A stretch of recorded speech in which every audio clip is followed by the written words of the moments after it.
Nosotros a través del 809-682-9850. Esa es nuestra línea a nivel nacional y también a través de nuestra línea internacional, el 1833-380-0062. Amigos, también pueden seguir la transmisión del video en vivo a través de www.rumba985fm.com y a través de las redes sociales de la estación, No Se Diga Más Radio en Instagram. También pueden seguir nuestro Twitter, No Se Diga Más RD. Ahí estamos con ustedes en vivo. Nos acompaña también en la noche de hoy el señor Harold Modesto, quien es abogado y director del Observatorio Judicial Dominicano de Funglode, con quien estaremos abordando el tema del narcotráfico y el financiamiento de las campañas políticas. Harold, bienvenido a No Se Diga Más. Muy buenas noches, gracias por permitirnos venir a compartir algunas inquietudes con un tema tan interesante. Doctor Modesto, justamente ayer hacíamos un comentario en nuestro programa que hablaba de la relevancia que está teniendo las acciones del Ministerio Público en los distintos casos que han venido desarrollando en los últimos meses, pero muy particularmente con el caso de la Operación Falcón, que es un caso no de corrupción como los anteriores, sino de narcotráfico y de lavado de activos. Y comentábamos que esto podría estar marcando un antes y un después en la historia de la República Dominicana, y que de alguna manera era una demostración de la independencia de ese Ministerio Público de la que tanto ha hablado el presidente de la República. ¿Cómo lo ve usted? Efectivamente, y decíamos además, que esto es lo más relevante de todo, decíamos que ya era el momento en que la gente debía pasar de lo superficial y ver lo que realmente importa de una investigación como esta. No es si fulanito estaba metido, si el otro tomó dinero de esto, no lo chiquito, sino, o sea, el daño profundo que existía o que sigue existiendo y que hay que eliminar de este país. ¿Cómo lo ve usted? Al parecer el Poder Judicial, digo el Poder Judicial en sentido amplio, el espacio de actuación del Ministerio Público, el espacio de decisión de los jueces, es el termómetro de cómo andamos como sociedad. Las cuestiones que estamos viendo hoy, la República Dominicana ha tenido olas similares, porque al parecer después de cada crisis política viene una crisis de confianza en las instituciones y eso se recupera un poco con acciones contundentes. En este momento le ha tocado al Ministerio Público, que ha tenido que enfrentar diversos aspectos, diversas situaciones que no andan bien en el país y que precisamente nos dan una idea de qué esfuerzos tenemos que hacer para cambiar las cosas. Cuando uno ve un caso de esta naturaleza, en la que de entrada se ve afectado el sistema político de la República Dominicana, entonces tienen la conciencia de que hay que hacer mayores esfuerzos.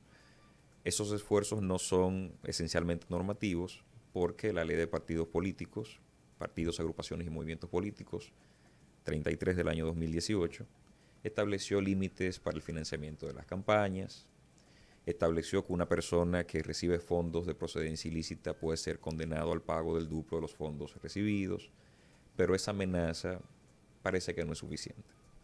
Si lo que nos indica esto es que tenemos que prestarle mucha atención a lo que está pasando en la actividad política y lo que busca el narcotráfico introduciéndose en esos espacios, entonces no basta con cambiar normas. No basta con perseguir inclusive, tenemos que hacer una reflexión profunda acerca de cómo prevenir eso. Y eso tiene mucho que ver con la manera en la que nosotros permitimos que quienes nos representen logren los espacios de poder. Si al final de la jornada, para ser legislador, para ser alcalde, hasta para ser presidente, lo que va a determinar el éxito de una campaña electoral, el éxito en unas elecciones, es la cantidad de recursos invertidos, nosotros no vamos a poder desarrollar el problema del narcotráfico en la política, porque evidentemente quien se dedica al narcotráfico necesita espacios de protección y por esa razón siempre la política va a ser un espacio interesante para incidir.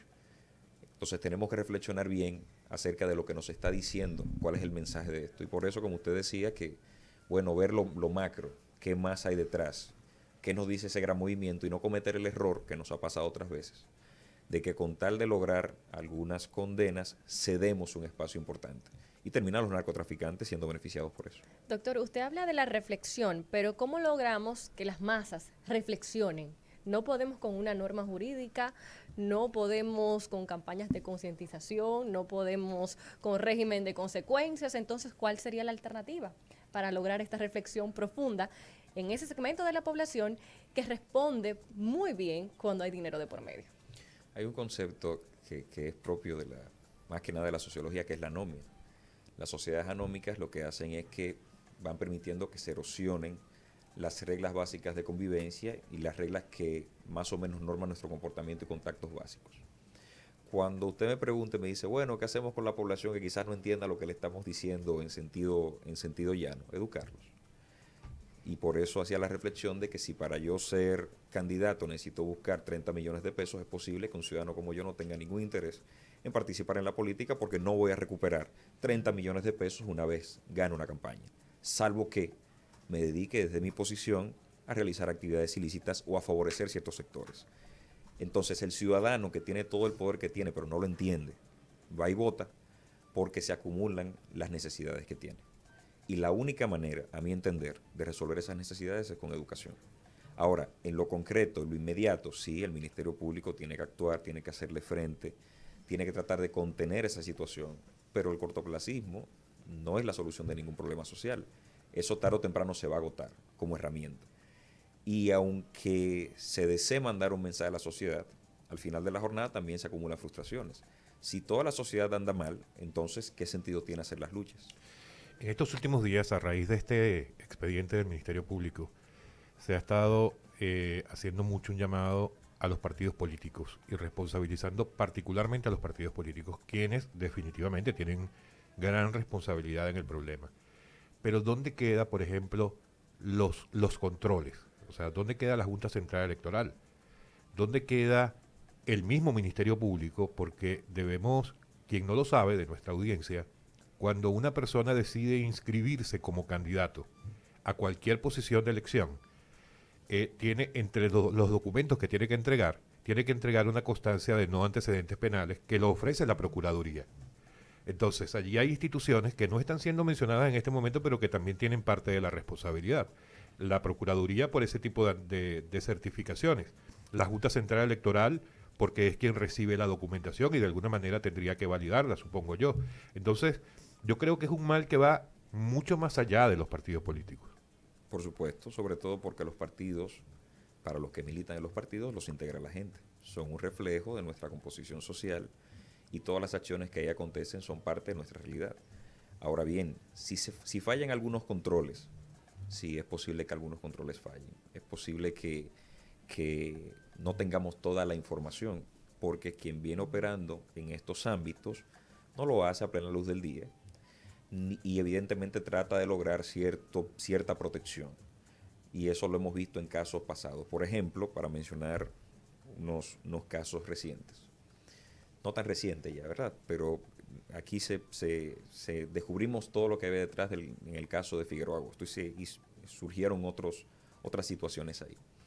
Una de las cuestiones más interesantes del caso de Figueroa Agosto es que cuando había un oficial de la policía que estaba siendo precisamente uno de los testigos estrellas del caso, porque fue la persona que articuló la inteligencia y todo lo demás. Pero de repente sale a relucir que ese oficial fue beneficiado con un apartamento que le facilitó Figueroa Agosto.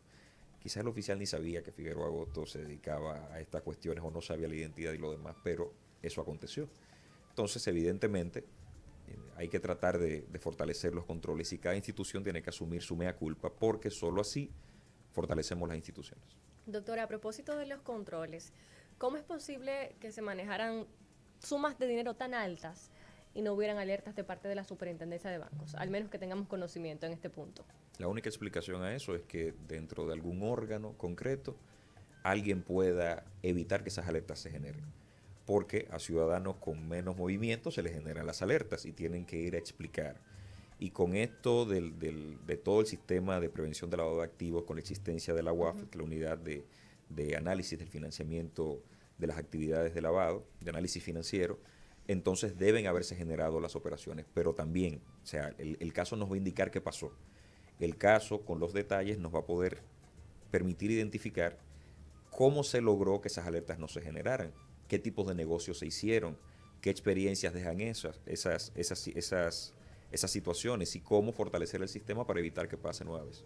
Bueno, porque también es verdad, y yo esto lo pensaba hoy, y uno, lo que pasa es que uno ve este tipo de cosas en las películas, ¿no? Sí. Cuando uno no trabaja en esos temas en profundidad. Pero hay muchas veces que las autoridades permiten que esas cosas ocurran precisamente porque ya están investigando un caso Muy y es probablemente. como para seguir el rastro, ¿no? Sí, es De hecho, en posible. el expediente tú puedes ver, puedes verificar que los seguimientos, las escuchas de las llamadas telefónicas Eran agentes de banco. eran, no, pero me refiero en tiempos, o sea, Sí. no fueron unas escuchas que se generaron hace un mes nada más, sino que venían siguiendo a X personas desde el año 2017 y desde el 2017 estaban siguiendo todas las llamadas que hacía la persona a través de ese número telefónico. Entonces, tú dices, bueno, no es que no se dieron cuenta, es que era parte de todo un proceso de investigación que se estaba llevando adelante, ¿no? Por supuesto. O sea, hay que entender que la labor de investigación tiene objetivos concretos. Si yo estoy investigando el comportamiento de una red, a mí no me basta con un nodo de la red. Yo necesito identificar cuáles son los demás actores de la red. Y en una parte de mi vida profesional me tocó estar muy de cerca con el tema de las interceptaciones telefónicas porque trabajaba donde se autorizaban y entendí todo este sistema de cómo entraban los números en el local medido, que es donde se hace esta gran, digámosle así, esta gran telaraña de personas que se vinculan por una u otra razón y el trabajo de inteligencia es excluir e incluir personas en esa lógica de saber quién tiene responsabilidades o no. La operación Falcon es una operación que podríamos decir sin precedentes en nuestro país. ¿Cuál entiende usted que es el mayor reto del Ministerio Público ante esta operación? El mayor reto del Ministerio Público en esta operación es lograr que y me parece que quizás en todas las demás que implican macrocasos, lograr que la prisa para generar resultados, para que la sociedad crea en lo que se está haciendo, no afecte los elementos de prueba con los que puede contar. Evitar los errores. El que juega ajedrez sabe que el mejor ajedrecista lo que tiene es que tener una visión muy amplia de por dónde viene el error del contrario. No tiene que ser perfecto, solo tener pendiente cuál es el error del contrario. Y quien tiene, en estos casos de narcotráfico, evidentemente se contratan a los mejores abogados, se cuenta con recursos para buenas defensas y el Ministerio Público está en su capacidad límite. Además de cuidar los errores, también entender que el Ministerio Público no tiene el presupuesto necesario para lograr todas las persecuciones penales, tiene que ser selectivo inclusive, elegir los tiempos para poder tener resultados. Y si toda esta persecución de corrupción y estos casos se desborda, posiblemente no nos den los resultados o se apresuren, porque los plazos procesales pueden ser muy cortos también. El presidente Abinader desde la campaña electoral y desde que asumió el mandato el 16 de agosto del 2020, cuando nombró a doña Miriam Germán como procuradora, ha enarbolado la bandera del Ministerio Público Independiente. Incluso ha hablado de la justicia independiente. Pero la justicia no es solamente el Ministerio Público, ni es solamente el Procurador General. El sistema judicial está conformado incluso por los jueces. Y por muchas informaciones que se han manejado en los últimos años, esa parte, la de los jueces, eh, también tiene muchísimas debilidades, por no decir vicios, cánceres que hay que sacar de allí. ¿Qué cree usted entonces? ¿Cómo ve usted el futuro de esta justicia independiente que ha enarbolado el presidente Abinader a corto, mediano y largo plazo? ¿Se logrará? ¿No se logrará? ¿Cuál es la clave para que se logre? Mire, yo con el concepto de justicia independiente, yo creo que un ciudadano, indistintamente del espacio social del que provenga, puede ser independiente cuando asume con el corazón y la cabeza sus funciones. Es una cuestión de un compromiso ético y moral con uno mismo. Y eso no tiene que ver con la procedencia de quien opera mal puede ser sacado de un agujero y va a operar mal de todas formas.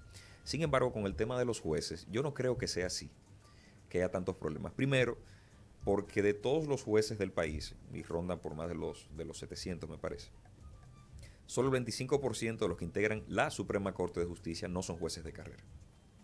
Solo el 25% de los jueces de la Suprema Corte de Justicia. En todos los demás espacios judiciales son jueces de carrera, elegidos por concurso, que tienen que ascender en función de sus méritos y todo lo demás. Ese proceso inicia en el año 1997. El del Ministerio Público es más reciente, el proceso de concursos de oposición y todo lo demás. Para mí me parece que la última vez que se designaron todos los ministerios públicos por un presidente de la República fue en el 2004. Luego viene el primer concurso para el Ministerio Público y se incorporan a una carrera o se crea una carrera del Ministerio Público. Si el Ministerio Público es independiente, todavía la judicatura es mucho más independiente. Porque ese Ministerio Público, que tendrá un procurador que designe a alguien distinto al Poder Ejecutivo, a alguien distinto al presidente, va a trabajar con los mismos ministerios públicos que fueron designados en su momento y tuvieron que integrarse a la carrera.